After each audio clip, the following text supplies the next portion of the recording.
नमस्कार, आप देख रहे हैं विविध भारत न्यूज और मैं हूं आपके साथ आरती सिंह आजाद। और रुक करते हैं खास खबरों की ओर। क्षेत्रीय विधायक और जिलाध्यक्ष ने किया कुठारघात। सावित्री राया ब्लॉक पर 10 जुलाई को हुए ब्लॉक प्रमुख के मतदान में क्षेत्रीय विधायक और भाजपा जिलाध्यक्ष द्वारा पार्टी प्रत्याशी का साथ न देकर उनके विरोधी प्रत्याशी का साथ देकर चुनाव में धांधली कर उन्हें हरवाने का भाजपा प्रत्याशी ने आरोप लगाया है।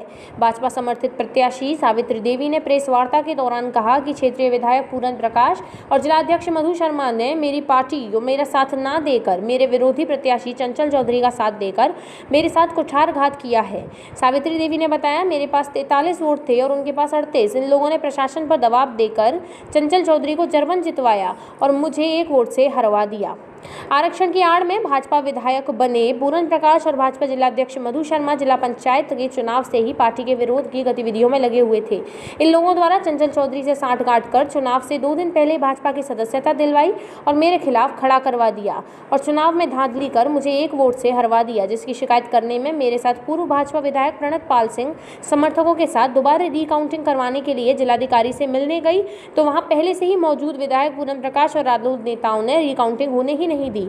इससे आहत होकर सावित्री देवी ने दोनों नेताओं की पार्टी विरोधी गतिविधियों में लिप्त रहने और कुठारघात करने की पार्टी हाईकमान से शिकायत की है। इस दौरान विधायक प्रणत पाल सिंह, जितेंद्र सिंह गब्बर, पवन चौबे, सुरेश प्रधान, सत्येंद्र सिंह, पुष्पेंद्र सिंह, कौशलेंद्र सिंह, विक्रम सिंह, क्षेत्र पंचायत सदस्य किशोरी लाल, राजवीर सिंह, कैलाश शर्मा, संचैलेंद्र दीक्षित आदि मौजूद रहे। आज एक प्रेस कॉन्फ्रेंस रखी गई है आपके द्वारा, क्या मकसद है इसका? देखिए, इसमें हमारी जो हार हुई है वो गलत तरीके से हराए गए हैं। हमारे पास 43 बीडीसी थे और उनके पास 38 थे, लेकिन उनके बावजूद भी कुछ उनके वोट कैंसिल होने थे, लेकिन उन्हें कैंसिल नहीं किया गया। इसी संबंध में हमने डीएम साहब के पास गए, उनसे कहा कि आप इसे रिकाउंटिंग कराइए, लेकिन उस पर ध्यान नहीं दिया। तो क्या लगता है, पार्टी के जो लोग थे, एक पूर्व विधायक भी है, तो क्या लग रहा है कि लगा है, चर्चा भी है लोगों में कि पूर्व विधायक द्वारा दूसरे प्रत्याशी को मतलब सपोर्ट किया गया? हाँ जी, हमने वहाँ पर देखा पूर्ण प्रकाश जी बैठे हुए थे और वो, जबकि वो भाजपा पार्टी के नेता हैं और मैंने वहाँ की सदस्यता ग्रहण की है, उनका सारा जिम्मेदार था कि वो मेरे प्रति अपना दिखाएं, लेकिन वो विपक्ष की पार्टी के साथ ही रहे, उनके साथ ही उनके पक्ष में ही बोल रहे थे और हमारी तरफ से उन्होंने कुछ नहीं कहा। तो क्या नाम है उन विधायक जी का? पूर्ण प्रकाश जी।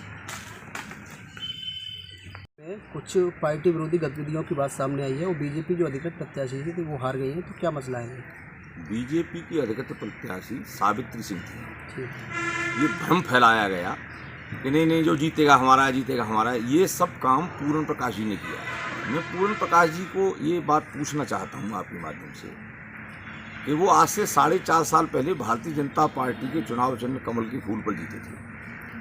अब वो ये स्पष्ट करें कि वो रालोद का समर्थन कर किया है, उन्होंने बीजेपी का किया है, और बीजेपी के प्रत्याशी के खिलाफ लगातार वो दुष्प्रचार करते रहे। और मेरे पास ऐसे प्रमाण हैं जिनको मैं पार्टी को दूंगा कि जहां आरएलडी के प्रत्याशी के बीडीसी रुके हुए थे और क्षेत्र में जो लोग थे उनसे कहा कि आप आरएलडी के प्रत्याशी को जिताइए। और ये ऐसा नहीं है कि आज से ही कर रहे हैं, ये जिला पंचायत सदस्य का जो चुनाव हुआ था तब से ये काम कर रहे हैं। और हुआ उसमें क्या हुआ, उसमें ये कि जब ऐसा लगा इनको कि भाई अब मैं इसको टिकट नहीं दिला पाऊंगा, तो उन्होंने 2-3 दिन पहले और जिलाध्यक्ष से कोई बात की हो, या मैंने आपके माध्यम से मुझे मालूम पड़ा कि वो चंचल चौधरी ने पार्टी की सदस्यता ग्रहण कर ली है। मैं बड़ा आश्चर्य में रह गया। मैंने कि जो फोटो लगा रहा है, पर्चे छपवा रहा है, आरएलडी का प्रत्याशी घोषित कर रहा है और बैनर पोस्टर होर्डिंग लगे हुए हैं, उसके बाद वो भाजपा में आने का क्या मतलब है भाई? ये वो सत्ता का लाभ लेने के लिए। उसका कारण ये कि पूरन प्रकाश जी का इतिहास गद्दारी का रहा है। वो पहले बसपा में थे, तो लोकदल में रहे, फिर भाजपा में आ गए, अब कहाँ जाएंगे पता नहीं। ये सारा दारोमदार जिस दिन सावित्री सिंह को जब 1 वोट से हराया गया, तो उस समय मैं वहाँ नहीं था। जब मुझे फ़ोन से पता लगा तो ये अपना प्रार्थना पत्र लेकर आरओ के पास पहुँची। आरओ तुरंत ताला बंद करके और वहाँ से भाग गया। ये सब प्रक्रिया पूरी हो गई। ये मथुरा पहुँची, मथुरा इनको वहाँ रोका गया। फिर ये जैसे तैसे डीएम के कक्ष में शामिल हुई। वहाँ पर पहले से ही लोक दल के जो नेता और उनके जो असामाजिक तत्व वहाँ एक जमावड़ा इकट्ठा रूप में थे, उनका नेतृत्व पूरन प्रकाश कर रहे थे। और डीएम से मैंने कहा कि भाई आप 43 वोट हैं जिस प्रत्याशी के पास, भारतीय जनता पार्टी के प्रत्याशी के पास, आप परेड करा दीजिए। तो उन्होंने एक नहीं चलने दी कि नहीं साहब, बिल्कुल नहीं साहब, ये साहब वो साहब, ऐसा नहीं है, फलाना है, ठिकाना है ये। तो इस तरह की जो गतिविधियां हैं, पार्टी विरोधी गतिविधियां इनके द्वारा की गई हैं। तो आप ये कहोगे कि प्रशासन ने भी पार्टी के विरोध में काम किया है? नहीं, प्रशासन ने काहे किया है? पहले तो प्रशासन को तो हम बाद में नहीं, देखेंगे। आप प्रशासन की बात तो हमने मुख्यमंत्री को बता दी है। पार्टी लेकिन समर्थित सवाल इस बात का है कि पार्टी के नेता जो अधिकृत प्रत्याशी का विरोध कर रहे हैं, सवाल तो इस बात का है कि वो जनता के सामने बेनकाम होना पहले।